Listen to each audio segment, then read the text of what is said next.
Welcome to another Simple Dad iPhone tutorial. In this video, I'll show you how to record your voice memo on your iPhone. If you're new on the channel and you want to find out more about your iPhones, Android phones, and any other social media apps, then go ahead and hit that subscribe button to become a part of the Simple Dad community. Hit the like button if you find this video useful. So Voice Memo is an app where you can basically record your voice on it. So it becomes a portable voice recorder.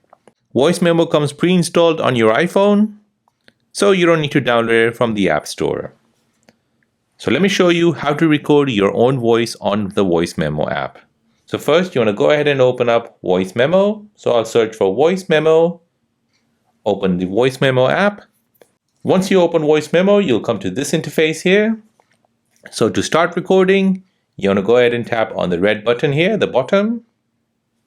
That's your record button. And now whatever you say, it will be recorded on your voice memo. Once you press stop, a file will be created, and that will be your voice memo which you've recorded. If you press play, this will give you a preview of your voice memo.